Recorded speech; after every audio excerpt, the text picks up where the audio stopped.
A girl left home to visit a friend, but never made it. At first, police couldn't find a single clue, and the case went cold. For years, it felt like the answer was right in front of them, but no one could put the pieces together. Decades passed, until one day, everything changed, and the truth came out in a way no one expected.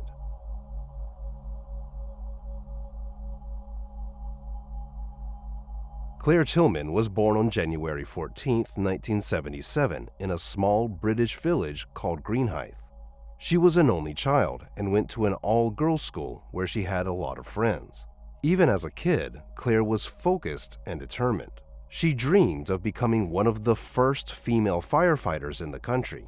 In high school, she even volunteered at charity events organized by the local fire department, helping out however she could. Still, she wanted to get a college degree before going into that line of work.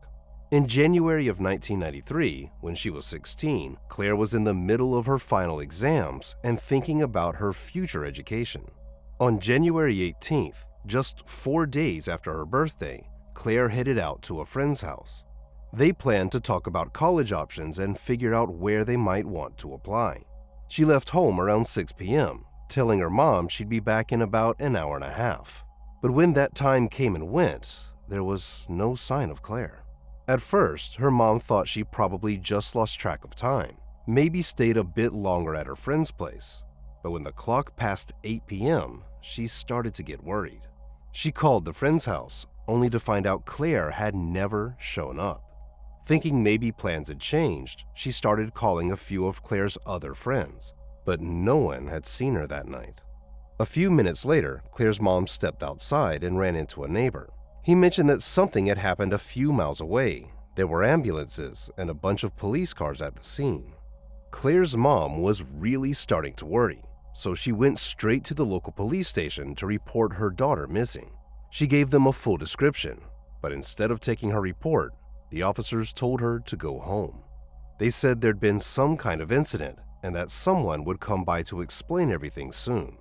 A little while later, police showed up at her door and gave her the news no parent ever wants to hear. Her daughter had been found dead just hours earlier.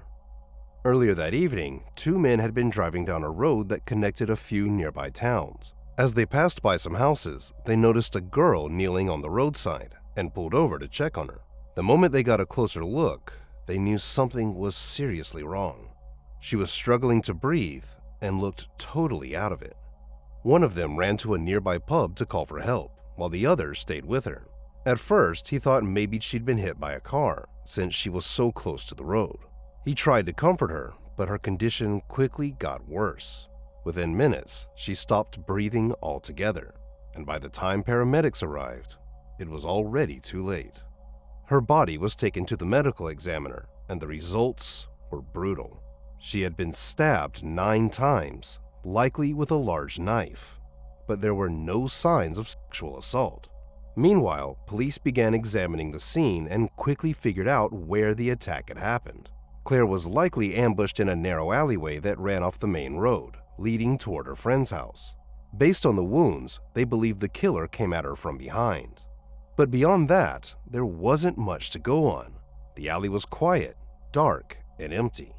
No security cameras nearby, no witnesses, no useful evidence.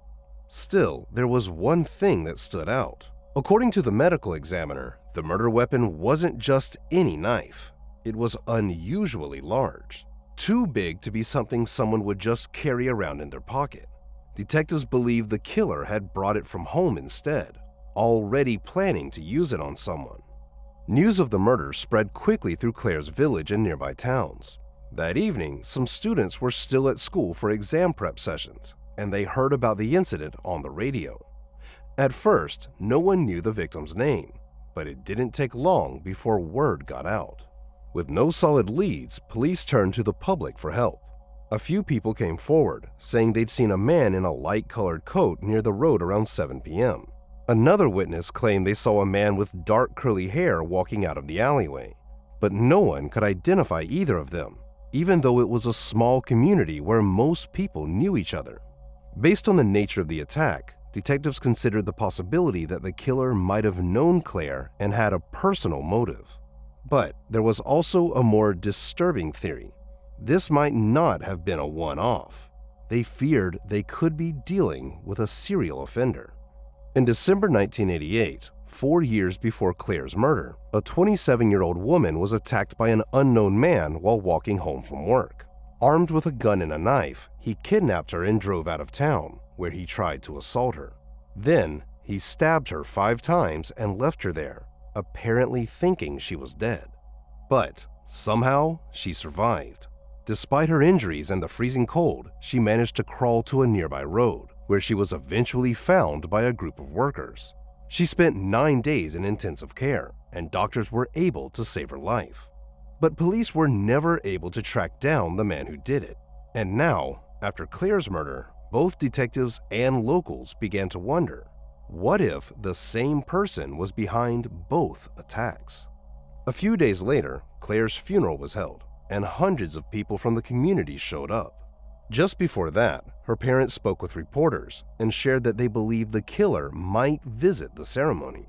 Detectives thought the same thing, so they attended the service and quietly took note of every single person who showed up. But even that didn't bring them any closer to finding the person responsible. In the weeks that followed, police kept questioning locals and chasing down leads, but nothing panned out. More than 2 years went by, and it started to seem like the case would never be solved. People slowly stopped talking about what happened to Claire, until one day, everything changed. On October 17, 1995, a local woman was walking home from work when she was attacked by a man just a few hundred yards from where Claire had been stabbed. The attacker hit her with a knife, and when she fell and screamed, he just took off running. Despite her injuries, the woman survived, but once again, detectives hit a dead end. Since the attacker came from behind, she hadn't seen his face or noticed any clear features. Still, this time police caught a break. A witness came forward and said they'd seen a white Ford nearby with some pretty noticeable modifications. That detail helped investigators quickly track down the owner of the car, a local milkman named Colin. Police realized they'd spoken to Colin before, right after Claire's murder. Back then, he'd called them to report seeing a man with dark hair near the crime scene. But a few weeks later, when detectives followed up with him in person, Colin's story had changed slightly. At first, he claimed he'd been driving down that road around 6:30 p.m. Now, he insisted it was closer to 5:30. Still, he had an alibi. His mother told police they'd been driving together and were already home at the time Claire was attacked. But now, there was more reason to be suspicious. Colin drove the same white Ford witnesses had seen near another attack, and he was known for always wearing a light-colored trench coat, just like the one several witnesses described seeing near both crime scenes. He also had light-colored hair, and 2 different people had reported seeing a fair-haired man near the alley where Claire was murdered. That was enough for detectives to seriously start considering him as a suspect, and to get a warrant to search his home. Inside the house, police found a large knife that matched the wounds on the most recent victim. But that was just the beginning. During the search, they also uncovered a hidden journal, and what was written inside left everyone stunned. In the diary, Colin admitted that he was the one who attacked the woman back in '88. He called it his masterpiece and even rated the crime, giving it a 95% success rate. When he later found out the victim had survived, he wrote that next time he'd do better. He also wrote about trying to sneak into a care home to kill someone, but said the plan didn't work out. Even more disturbing, he mentioned that some of his friends used to jokingly call him a killer after that first attack, because of how obsessed he was with knives. He also said he threatened his first victim, warning her that if she gave his description to the police, he'd hurt someone else. On top of that, Colin confessed to the 1995 stabbing. He wrote that he'd gotten angry with his girlfriend that day, convinced she was cheating on him. Fueled by rage, he drove around looking for someone to take it out on.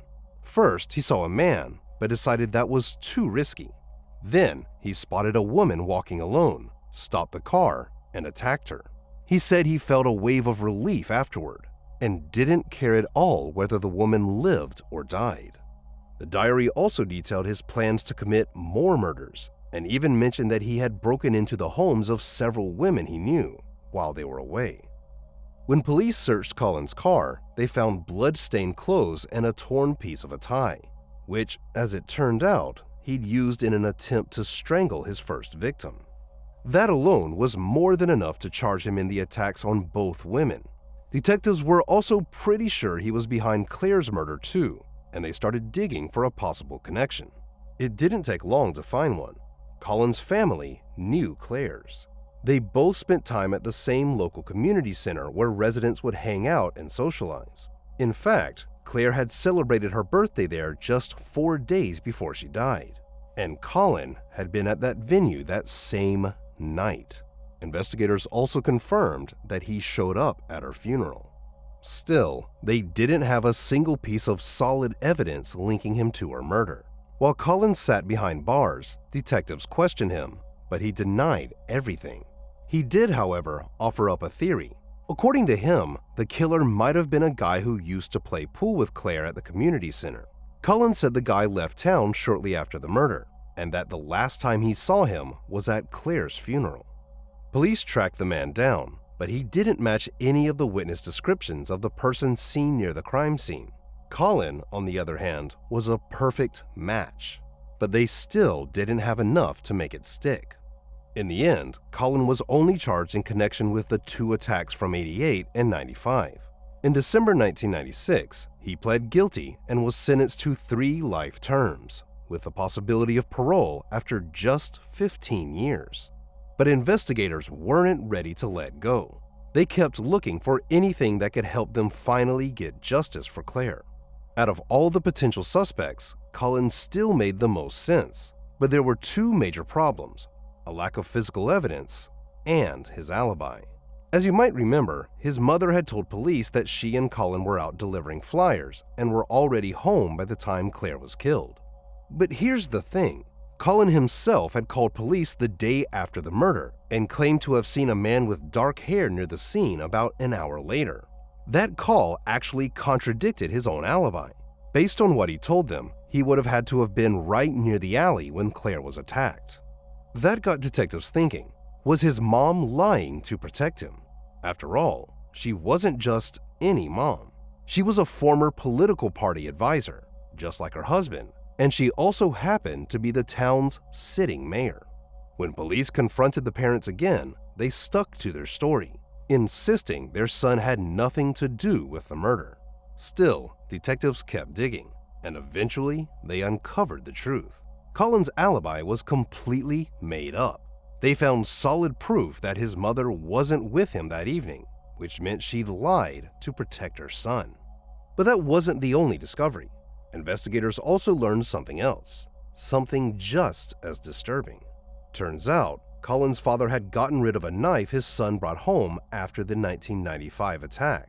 He admitted to boiling it in water, taking it apart, and disposing of the pieces, just hours before police arrived with a search warrant.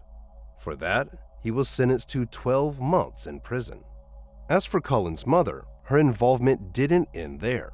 Later on, she gave an interview to a local TV station and claimed it was actually her idea for her husband to get rid of the knife. She said she truly believed her son was innocent and was scared the police would try to pin someone else's crime on him. But even with everything they'd uncovered, police still didn't have enough evidence to charge Colin with Claire's murder.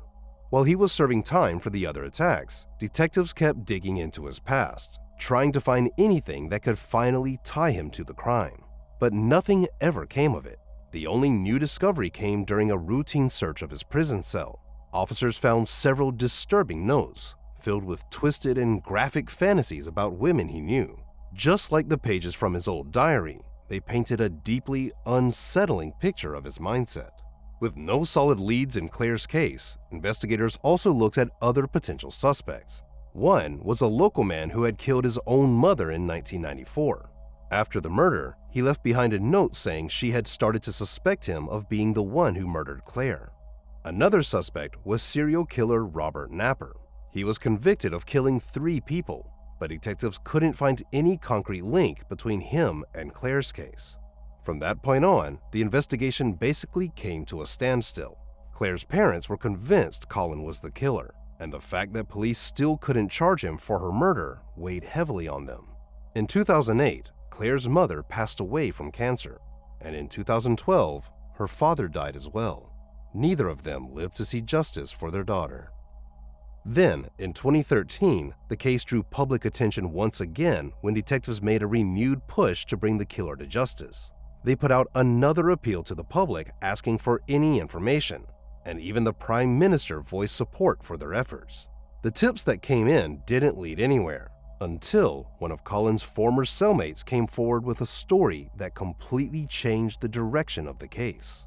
He claimed that one day, Colin had bragged about attacking a girl. According to him, Colin said he saw her at a crosswalk, and something in him just snapped. That detail instantly stood out to detectives, since Claire had been using a crosswalk that led straight into the alley where she was attacked. The other two victims, on the other hand, had been found nowhere near crosswalks. That one clue strongly suggested Colin had been talking about Claire, or possibly another victim that police hadn't discovered. Still, detectives doubted there were any other victims, because no other similar unsolved cases had been reported in the area. After speaking with Colin's former cellmate, police secured another warrant and returned to his house, hoping to finally uncover new evidence. As expected, they didn't find anything major, but something still caught their attention. A newspaper clipping about Claire's murder, published a year after she was killed. It wasn't enough to prove guilt, but detectives decided it was time to put everything they had on the table and try to take the case to trial. By then, a new law had also come into effect in the UK. It allowed prosecutors to bring up a suspect's prior convictions in court, which could be a game changer for Claire's case. Colin was already serving time for 2 violent attacks, both strikingly similar to what happened to Claire and committed just miles from where she was killed. Now, on top of that, investigators had testimony from his former cellmate and solid proof that Colin's alibi had been faked. That was finally enough for prosecutors to move forward. On February 12, 2014, detectives announced that Colin had been officially charged with Claire's murder. The timing was no coincidence. It happened on the very same day his first parole hearing was scheduled. Instead of walking free, he stayed behind bars, and prosecutors began preparing for trial. It took nearly a year for the case to go to court. Colin pleaded not guilty, but by then, he had already admitted to attacking 2 other women, and this time, he revealed even more disturbing details. He said he started sneaking out of the house at night when he was around 19 or 20. He'd take a knife with him and wander the streets, hoping to run into someone he could kill. According to Colin, it was all about feeling powerful, feeling like he had control over someone else, because he didn't want to be seen as weak. His ex-girlfriend also testified, saying Colin started acting really strange right after Claire was murdered. At the time, she just figured he was shaken up like everyone else in town. But looking back, she realized there was more to it. When Colin was asked how he felt about women in general, he said he both loved and hated them. He admitted he struggled with low self-esteem and constantly felt worthless, which made it hard for him to trust anyone, especially women. He also revealed that he kept a collection of 20 to 30 knives at home, along with a crossbow and a few air rifles. And apparently, his parents were well aware of it. Colin even admitted that he never left the house without a knife. But when it was time for his former cellmate to testify, the prosecution hit an unexpected snag. The man said he couldn't clearly remember what Colin had told him, and admitted he might have been confusing the conversation with someone else. Still, he did share one strange detail. He and the other inmates used to joke about how Colin had stabbed his victims multiple times, but somehow missed all their vital organs. It became a running joke, especially when they played darts. The trial also took a sudden, heartbreaking turn when Claire's cousin suffered a heart attack during one of the sessions and had to be rushed to the hospital. Later on, the prosecution called a former mayor to the stand, and he shared something interesting about Colin's mother. At the time, she was a local councilor, and because of her position, she managed to attend a closed police briefing. There, she repeatedly pressed detectives for information about a car seen near the crime scene and demanded to know every detail. Considering she also helped her son fake an alibi, the whole thing came off as deeply suspicious.